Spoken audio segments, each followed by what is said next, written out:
नमस्कार, आप देख रहे हैं श्रेष्ठ भारत समाचार में शुभम राय। दरअसल हम बात कर रहे हैं टाइम्स मैगज़ीन की। टाइम्स मैगज़ीन जो कि जिसका मुख्यालय अमेरिका के न्यूयॉर्क में स्थित है, जो कि टाइम्स मैगज़ीन के नाम से एक मैगज़ीन हर साल प्रकाशित करती है। टाइम्स मैगज़ीन अपने इस साल 2025 के 100 मोस्ट पावरफुल इन्फ्लुएंसर्स लोगों की लिस्ट छापी है। उस लिस्ट में एक भी भारतीय का नाम नहीं है। दरअसल हम आपको बता दें कि टाइम्स मैगज़ीन को इस बार 3 कैटेगरी में लीडर्स, आइकॉनिक और टाइटैनिक 3 कैटेगरी में बांटा गया है। इन 3 कैटेगरी में वर्ल्ड के 100 मोस्ट पावरफुल लोगों का नाम है, हस्तियों का नाम है, जिसमें आपको बता दें कि अमेरिका के प्रेसिडेंट डोनाल्ड ट्रंप, दुनिया के सबसे अमीर आदमी एलन मस्क समेत तमाम क्षेत्र से, राजनीति से जुड़े, विज्ञान कला से जुड़े, सक्रियता से जुड़े लोगों का नाम शामिल है। यहाँ तक कि बांग्लादेश के अंतरिम सरकार के प्रमुख रहे मोहम्मद यूनुस का भी नाम शामिल है। आपको बता दें कि मोहम्मद यूनुस नोबेल प्राइज़ से सम्मानित भी रह चुके हैं, लेकिन एक भी भारतीय में से किसी भी एक ऐसे आइकॉनिक पर्सन का नाम जो है वो इस मैगज़ीन में शामिल नहीं है।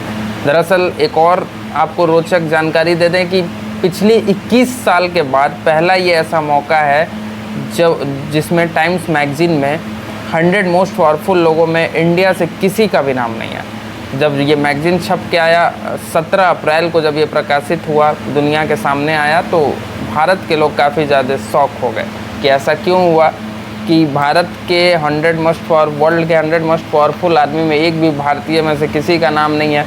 वहीं आपको बता दें कि भारतीय मूल से जुड़ी एक अमेरिका की सीईओ हैं, अमेरिका के वर्टेक्स फार्मास्यूटिकल्स एक संस्थान है, वहाँ की सीईओ हैं जिनका नाम है रेशमा केरानी। उनका एक नाम शामिल है, जो कि एक भारतीय मूल की हैं। वो 11 साल की उम्र से ही अमेरिका में ही रहती हैं। लेकिन अगर आप कहें कि प्रॉपर भारत के किसी का, जो कि भारत में रहता हो और किसी भी सेक्टर में एक बहुत ही अपना पावरफुल इम्पैक्ट बनाया हो, यहाँ तक कि हमारे देश के प्रधानमंत्री नरेंद्र मोदी का भी नाम नहीं है। हालांकि ऐसा नहीं है कि प्रधानमंत्री नरेंद्र मोदी का नाम टाइम्स मैगज़ीन में छपा ना हो। अभी तक की भारतीय में सबसे ज़्यादा 5 बार नरेंद्र मोदी का नाम जो है वो टाइम्स मैगज़ीन में छपा है, लेकिन 2021 के बाद उनका भी नाम इस मैगज़ीन में नहीं आया है। तो कहीं ना कहीं सवाल उठाता है कि एक तरफ जहाँ आप देखते होंगे कि भारत में जो लोग भी सत्ता में बैठे हैं वो लगातार दावा करते हैं कि भारत अब विश्व गुरु बनने के राह पे है, भारत वर्ल्ड के मोस्ट पावरफुल कंट्रीज़ में से एक होगा। लेकिन क्या ये ताज्जुब नहीं होता सुन के कि जब 100 पावरफुल लोगों के जो नाम हैं वो सामने आते हैं और जो देश वर्ल्ड के मोस्ट पावरफुल कंट्रीज़ में से एक होने का दावा कर रहा है, वहाँ के एक भी किसी इंसान का नाम ना हो। अमेरिका के राष्ट्रपति इस वक्त डोनाल्ड ट्रंप हैं। जब चुनाव हुआ था अमेरिका में, तो उनको जिताने के लिए भारत में भी जगह जगह बीजेपी के कुछ लोग यज्ञ करते हुए, हवन पूजन करते हुए नज़र आ रहे थे। प्रधानमंत्री नरेंद्र मोदी बार बार डोनाल्ड ट्रंप को खुद का एक बहुत ही अच्छा दोस्त बताते हैं, हर मंच से बताते रहे हैं और हमेशा बताते हैं। दोस्त बताते बताते वो थकते भी नहीं हैं। लेकिन इस बार जब भारतीयों में से किसी का भी नाम उस मैगज़ीन में नहीं आया तो लोग शॉक हो गए। वहीं अमेरिका का रवैया पिछले कुछ समय से हमारे देश के प्रति थोड़ा सा बदला नज़र आ रहा है। आपको बता दें कि अमेरिका ने अभी हाल ही में 327 इंटरनेशनल स्टूडेंट्स का वीज़ा रद्द कर दिया है, जिसमें आधे से ज़्यादा भारतीय थे। वहीं अमेरिका के 30 यूनिवर्सिटीज़ में से करीब 10,000 स्टूडेंट्स को ऑफ़र लेटर देने के बाद भी एडमिशन से मना कर दिया गया। उसके बाद अमेरिका ने हमारे 5 स्टेट से छात्रों को ही बैन कर रखा है। इंडिया के 5 ऐसे स्टेट हैं जहां के बच्चे जो हैं वो पढ़ाई करने के लिए, जॉब करने के लिए अमेरिका नहीं जा सकते हैं। और वहीं टाइम्स मैगज़ीन जब प्रकाशित हुआ, उसमें 100 मोस्ट पावरफुल आदमी में एक भी भारतीय किसी का नाम ना होना। अमेरिका लगातार जो है कभी टैरिफ से तो कभी किसी तरीके से भारत के ऊपर दबाव बनाने की कोशिश कर रहा है, लेकिन अभी तक हमारे देश के प्रधानमंत्री नरेंद्र मोदी 2 टुक भी इस मामले को लेके कुछ नहीं बोले, अमेरिका को कुछ नहीं कहा उन्होंने।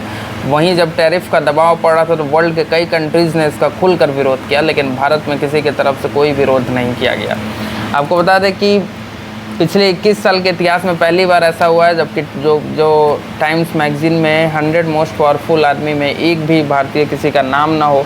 टाइम्स मैगज़ीन में आपको टाइम्स मैगज़ीन क्या है, इसका मेन हेड ऑफिस कहाँ है, इसके बारे में थोड़ा सा जानकारी देते हैं। टाइम्स मैगज़ीन न्यूयॉर्क में स्थित है, जो कि 1923 में इसकी स्थापना हुई थी।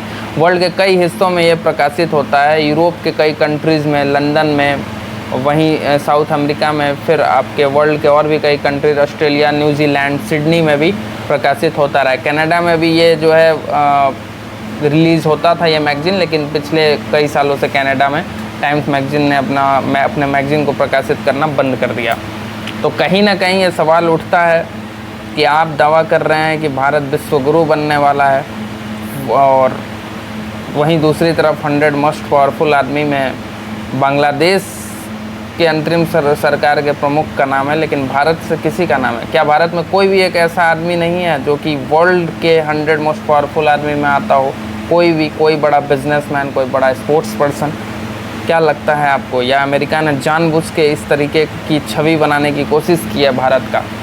एक तरफ अब आप कहते हैं कि हमारा देश जो है कि वर्ल्ड के टॉप मोस्ट पावरफुल 5 कंट्रीज़ में शामिल होना है, वहीं आपको अगर जीडीपी की हम बात कर लें कि अभी भारत अमेरिका के तुलना में या चाइना के तुलना में कितना पीछे है, तो हम आपको बता दें कि 2025 में चाइना की जीडीपी जो है वो 31.8758 ट्रिलियन युवान है।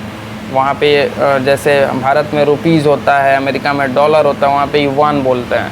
वहीं अमेरिका की जीडीपी 29.26 डॉलर ट्रिलियन है। इंडिया की जीडीपी अभी 4.3 डॉलर ट्रिलियन है। तो आप देख सकते हैं अमेरिका का जहां 29.26 डॉलर ट्रिलियन, चाइना का 31.87 ट्रिलियन युवान, उसके कंपैरिजन में भारत अभी 4.3 डॉलर ट्रिलियन जीडीपी के साथ ही आगे बढ़ रहा है। तो अभी कितना ज़्यादा प्रोग्रेस करने की, डेवलप करने की ज़रूरत है भारत को, ये आप खुद सोच सकते हैं। लेकिन हमारे यहाँ पे देश में काम से ज़्यादा लोग मुंह से ही अपनी तारीफ़ करना पसंद करते हैं, इसमें कोई दो राय नहीं है। फॉल्स ईगो में जीने की आदत है भारत में। डेवलपिंग कंट्रीज़ जो है वहाँ के आप कल्चर देख लीजिए, वहाँ की एजुकेशन पॉलिसी देख लीजिए, वहाँ पे वर्किंग पॉलिसी देख लीजिए किस तरीके से, वहाँ पे गवर्नमेंट कैसे सपोर्ट कर रहा है। कहीं ना कहीं सबसे मेजर प्रॉब्लम जो है भारत में वो इंक्रीजिंग पॉपुलेशन, बढ़ती जनसंख्या है। लेकिन ये भी हम सिर्फ इसको भी हम एक कारण नहीं मान सकते, क्योंकि चाइना भी एक लगभग हमारे बराबर ही जनसंख्या के साथ इतने तेज़ी से डेवलप किया। चाइना जबकि हमसे 2 साल बाद ही आज़ाद हुआ, उसके बाद भी इतने अच्छे जीडीपी ग्रोथ रेट के साथ वर्ल्ड के मोस्ट डेवलपिंग कंट्रीज़ में चाइना का नाम आता है। चाइना और जापान में आप जब वहाँ की बिल्डिंग्स, वहाँ के इंफ्रास्ट्रक्चर देखिएगा तो आपको खुद ही फील होगा कि भारत को अभी कितने ज़्यादा और डेवलप करने का ज़रूरत है। लेकिन नहीं, हमारे यहाँ तो एजुकेशन पॉलिसी पे बात नहीं होगा, हमारे यहाँ जॉब पे बात नहीं होगा, हमारे यहाँ अनएम्प्लॉयमेंट पे बात नहीं होगा, हमारे यहाँ बढ़ती जनसंख्या पे बात नहीं होगा, हमारे यहाँ क्राइम रेट पे बात नहीं होता है, हमारे यहाँ डेवलपिंग पे बात नहीं होगा। हमारे यहाँ आजकल आपको सिर्फ देखने को मिलेगा कि अगर कोई शरबत है तो वो कौन सा शरबत है, क्या वो हिंदू कंपनी का शरबत है या मुसलमान कंपनी का शरबत है। शरबत पे लोग एक दूसरे को गालियाँ देते नज़र आ रहे हैं, खाने पीने वाले चीज़ों पे एक दूसरे को गालियाँ देते नज़र आ रहे हैं। इस तरीके के तमाम मुद्दों को लेके हमारे देश में गाय, गोबर, मंदिर, मस्जिद, दरगाह, इन सबों को लेके, धर्म को लेके, जातिवाद को लेके सिर्फ और सिर्फ डिस्कशन होते नज़र आ रहा है। चाहे आप तमाम कहीं भी टीवी चैनल्स डिबेट में देख लें या फिर लोगों के बीच, तो इस तरीके का एक माहौल पिछले कई सालों से ला दिया गया है। आपको क्या लगता है, वर्ल्ड के मोस्ट पावरफुल लोगों में हमारे देश में से किसी का भी नाम ना होना, क्या लगता है आपको? क्या सच में ऐसा कोई भी पावरफुल आदमी हमारे देश में नहीं है, या जानबूझ के अमेरिका ने यह दिखाने का कोशिश किया है? और भारत को इसका जवाब किस तरीके से देना चाहिए? गवर्नमेंट को क्या कुछ ऐसा पॉलिसी बनाना चाहिए? क्या लगता है आपको? कमेंट बॉक्स में ज़रूर बताइए। देखते रहिए श्रेष्ठ भारत समाचार। नमस्कार।